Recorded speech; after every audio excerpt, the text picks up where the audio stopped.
Het is gebruiksvriendelijk, veilig en heeft verschillende handige functies voor zowel particuliere als zakelijke klanten. Het belangrijkste nieuws van Curaçao in het Nederlands. Extra Journaal. Vers van de pers. Welkom bij Extra Journaal. Fijn dat u weer kijkt. We hebben het belangrijkste nieuws voor u op een rij gezet. We beginnen met het bericht dat Vigor niet opgeeft. Waar gaat het om? Energiebedrijf Vigor heeft laten weten dat ze zich willen blijven inzetten voor Curaçao. In een persbericht dat gisteren is verstuurd spreekt Vigor over een commercieel conflict dat nu zou bestaan, waarbij het streeft naar een eerlijke oplossing via juridische wegen. Simpel gezegd, Toebase en Curaçao hebben het gehad met Vigor. Ze hebben vorige week bekendgemaakt dat het contract is beëindigd. Vigor heeft 1,5 jaar geleden een contract getekend met Curaçao om de komende 30 jaar de Isar-raffinaderij en Bullenbaai te beheren. Volgens eigen zeggen hebben ze in die periode $18 miljoen geïnvesteerd. Maar Toebase benadrukt dat er nog een achterstallige betaling is van $12 miljoen. En dat er sprake is van geen goede samenwerking. Sterker nog, een structurele wanprestatie. Curaçao heeft het contract opgezegd. Vigor zegt nu, we willen blijven werken en verwijst naar juridische wegen. Dus dit kan betekenen dat er een juridisch conflict gaat ontstaan over het al dan niet beëindigen van het contract. In de rij voor het betalen van de autobelasting. Tenminste, vanaf vanochtend konden mensen hun motorrijtuigenbelasting betalen. En dat wilden veel mensen doen. Er ontstond daardoor een rij bij Seapost in Grootkwartier. Het is altijd opvallend dat vanaf de eerste dag dat het betaald kan worden, mensen dat ook meteen willen doen. Dat is een goede eigenschap. Veel ouderen stonden ook in de rij en de extra sprak met Samuel Nicolaas, de manager bij Seapost. Hij zegt dat alles gereed is. Vorige week vrijdag is Seapost geïnformeerd dat de verkoop op 12 januari zou starten. Er was in het begin natuurlijk enige aanpassingen, maar daarna verliep het allemaal goed. En bij Seapost kan de klant bij een kiosk aankomen, het kenteken betalen en binnen 5 minuten weer vertrekken, zo stelt de directeur. Aangifte van corruptie nog niet bij het Openbaar Ministerie. Dat meldt de Extra vandaag. Het Openbaar Ministerie heeft een klacht over vermeende corruptie rond de gevolmachtigde minister van Curaçao, Carls Manuel, nog niet officieel ontvangen. Dat heeft de woordvoerder, Roderick Gouverneur van het Openbaar Ministerie, bevestigd aan de Extra. De kwestie kwam dit weekend onder de aandacht nadat een brief van Jordan Pieters aan de gouverneur publiek werd.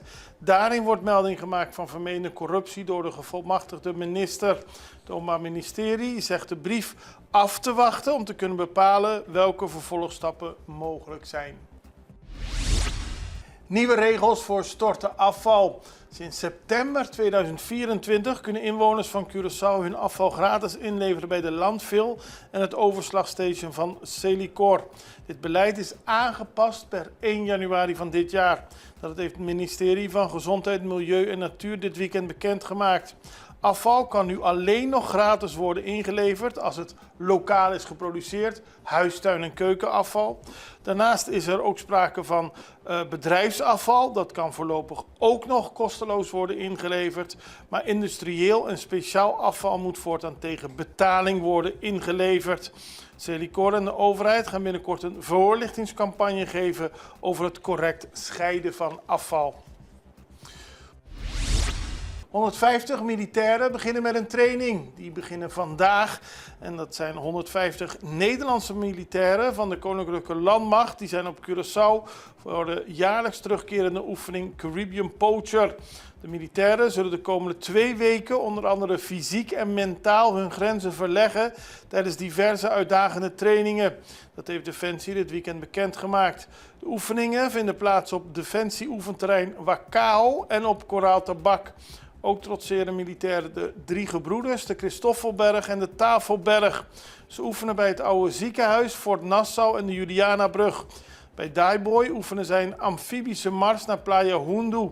Daarnaast trainen de militairen in de omgeving van Playa Santa Cruz, de Caracas Bay en Fuik Bay. Dus u kunt ze bijna overal op Curaçao wellicht een keer aantreffen. Opnieuw brand op stortplaats Bonaire. Dat heeft het Openbaar Lichaam Bonaire bekendgemaakt. Dat in de vroege ochtend van zondag opnieuw brand ontstond op de stortplaats in Lagoon. De eerste melding kwam binnen om 2:30 s'nachts. Beveiligingspersoneel stelde eerst rookvorming vast en constateerde daarna dat er vlammen waren. De brandweer is begonnen met het afdekken van de brand. Het betrof een ondergrondse brand die gedeeltelijk bovengronds was gekomen, mede als gevolg van de wind. Er is natuurlijk in de afgelopen periode vaker problemen geweest met branden hierbij. Maar Celibon laat nu weten dat ze rond 4:30 de brand onder controle hadden en hebben afgedekt. Meerdere ongelukken in het weekend. We konden het zien in de extra vandaag. Meerdere auto-ongelukken, onder meer tussen twee voertuigen op de Schubappelweg ter hoogte van de Karawaraweg. Daar werd geen voorrang verleend en kwam er een botsing waarbij een man en een vrouw gewond raakten en klaagden over aanzienlijke pijn. Ze werden ter plaatse behandeld en zijn daarna naar het CMC vervoerd. Ook vond er een ongeluk plaats op de Calle Flor de Libertad. Daar kwam een personenauto en een SUV met elkaar in botsing. En dat gebeurde nadat de personenauto om nog onbekende redenen op de verkeerde weghelft terecht kwam. Een ambulance kwam ter plaatse en vervoerde een slachtoffer, de bestuurder van de personenauto, naar het CMC. En vannacht was er nog een heel opvallend ongeluk op de Helmin Wiels Boulevard ter hoogte van het kantoor van Aqualectra Mundo Noble. Daar reed een auto tegen een ambulance op. Die was onderweg naar het ziekenhuis met alleen een zwaailicht. De automobilist reed door groen, maar zag dus niet dat die ambulance eraan kwam. En dat leverde een botsing op.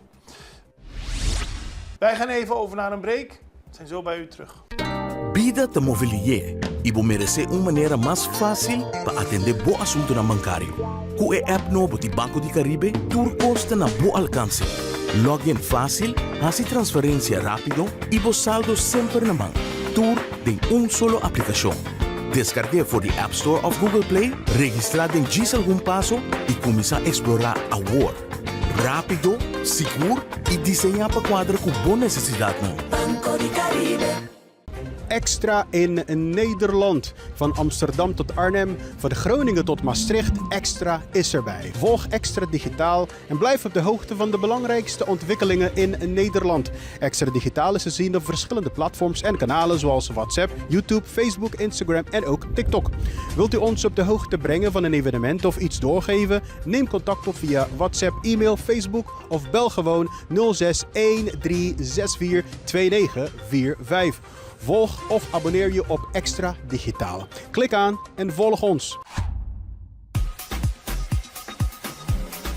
Vamos celebrar com Extra su 50 aniversario. Com un tremendo super mega campaña 50 años. Regalando más de 50.000 florines a premio. Entre otros, pasaje y estadía en Holanda para 2 personas. Estadía de Hotel Sandals, microwave, stove, frigider, cama, bondi gasolina, bondi comida y hopi más. Premio principal, un auto Kia Picanto.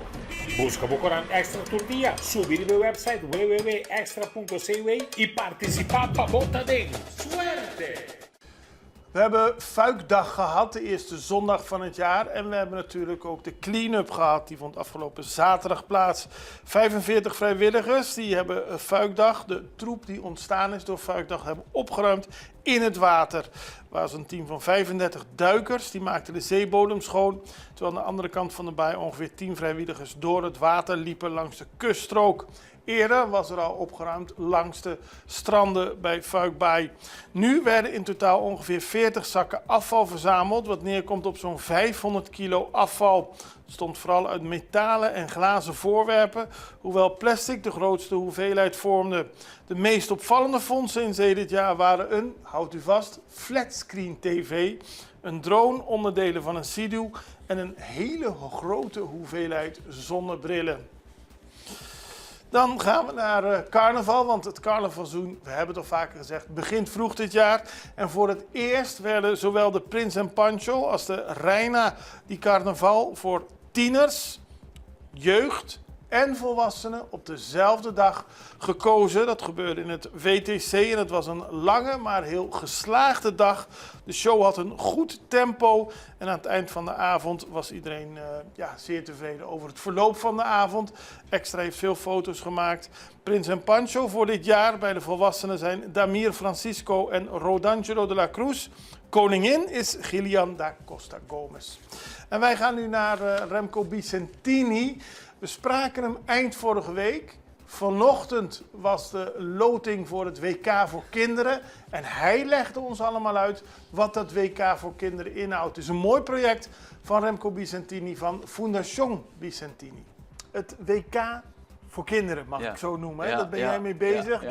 Dat kwam op. Ja. Dat wordt steeds groter en steeds interessanter. Je zit al met een prachtige... ik kan het niet meer loslaten. Je kan het niet meer loslaten. Dan ga je mee naar bed met zo'n beker. Ja. Wat houdt het precies in?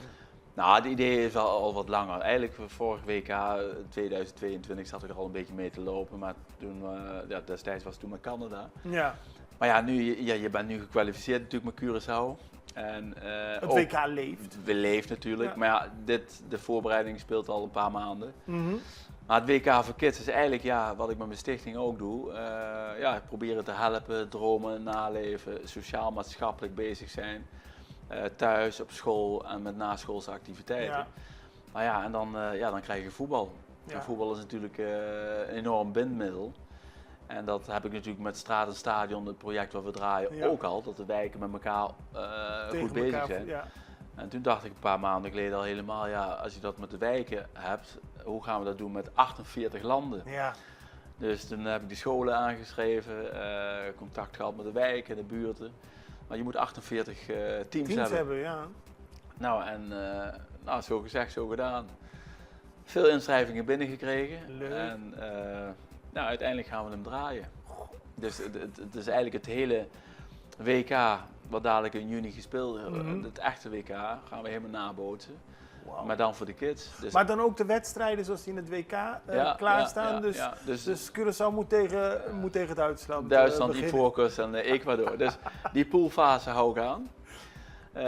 Het grappige nu wel is natuurlijk dat ze bij de aanmelding hun voorkeur konden aangeven van wat voor land ze wilden zijn. Nou, toen Curaçao nog niet geplaatst was, konden ze Curaçao natuurlijk nog niet invullen. Want de beschikbare landen, daar moesten ze uit kiezen.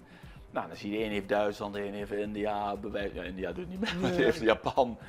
En uiteindelijk heb ik maandag de loting, een officiële loting, en daar wordt de school aan een land gekoppeld. Goed zo. En de ene school wordt Japan bewijzen van. En dan krijg je het sociaal-maatschappelijke erachter. Dus vanaf maart, april, mei krijgen ze sociaal-maatschappelijke projecten. Gelieerd aan het land die ze vertegenwoordigen.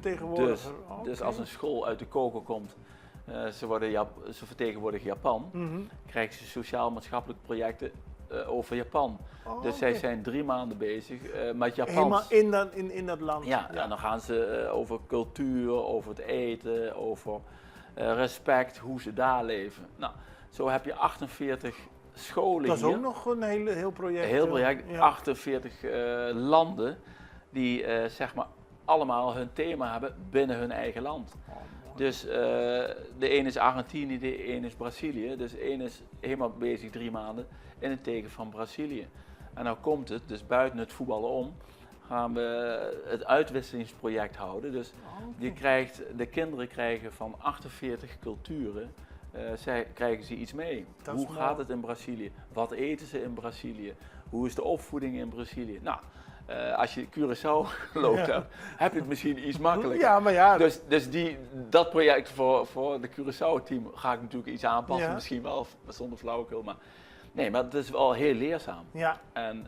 En daarbij komt natuurlijk het grote toernooi. En ja, die wordt ook gespeeld. Die begint op 12 april, zondag 12 april. Dan heb je de groepsfases. Hetzelfde als dat die gespeeld wordt dadelijk voor het echte WK. Ja. Aansluitend krijg je dan in mei de knock-out fases. Dus de laatste 32, de 16, de 18, de 4. En uiteindelijk krijg je de finale op 7 juni. Mooi. Dus waar worden de wedstrijden gehouden? Kan ik nog niet zeggen. Nee, is nog een beetje een geheimte. Dat ga ik later nog even. Maar het is natuurlijk wel een complex natuurlijk waar veel mensen kunnen komen. Veel mensen kunnen komen. Goed zo. Ja, dus En hoe oud zijn de voetballers? het is wel gericht op basisschoolleeftijd, dus groep 1 tot 8. Nou, dan praat je over de leeftijd tot en met 13, hooguit 14 jaar. Leuk zeg. En het is inderdaad wat je zegt, leuk. Ik kom vanmorgen ook uit de scholen. En dan, je loopt daar. En ze wilden die beker de natuurlijk. beker pakken allemaal. En allemaal de lucht. Ja, het leeft. Ja. Snap wat ik bedoel? En het verhaal hierachter zit natuurlijk een droom na leven, zeg maar. Kijk, want als ik voor mezelf bekijk, gezin van 9, ook altijd hard moeten knokken om ergens te komen. En zo ook natuurlijk als bondscoach hier, natuurlijk vanaf 2007, 8 tot 2023. Je krijgt alles niet voor niks. Nee. Dus je moet er wel wat voor doen. En Je moet er wat voor doen en daar moet je ook aan werken dat de kinderen die boodschap meekrijgen. En dat project draaien we zeg maar met de stichting eigenlijk altijd al. Maar dat doen we ook zeg maar nou met het WK voor Kids. Dus het voetbal is natuurlijk hartstikke leuk. Het doel is het sociaal-maatschappelijk project wat erachter zit, dat ze leren van elkaar. En je hebt de middelen nodig en dat is het voetbal om je doel te bereiken. Want ze willen allemaal voetballen. Ten slotte nog internationaal nieuws. We gaan naar Venezuela, want daar worden meer en meer gevangenen vrijgelaten. En dat is goed nieuws voor die gevangenen zelf en hun familieleden. Op de beelden ziet u familieleden van Venezolaanse politieke gevangenen in de gevangenis El Rodeo in Guayatire. Dat is nabij Caracas. Daar zijn mensen blij. Dat doet ze zien dat er veel mensen worden vrijgelaten. Het is een groots gebaar van de nieuwe interim-president Delcy Rodriguez om op die manier te laten zien dat ze een gebaar van verzoening willen maken. De mensen zijn nog steeds voorzichtig met hoop, de familieleden, maar meer en meer gevangenen komen vrij. Sowieso heeft de Amerikaanse president Donald Trump gezegd dat hij bereid is om te praten met de interim-president van Venezuela, Delcy Rodriguez. Volgens hem moet er nog een datum worden afgesproken, maar wordt er goed samengewerkt. Venezuela functioneert echt heel goed. We werken zeer goed samen met het leiderschap, aldus Trump. Wanneer hij haar zal ontmoeten, dat kon hij nog niet aangeven, maar hij wil het wel daadwerkelijk doen. Positief nieuws dus. Nou, wij zijn aan het eind van deze aflevering van Access Journaal en we zijn er morgen weer. Ik hoop u ook. Beste, tot ziens. Dag.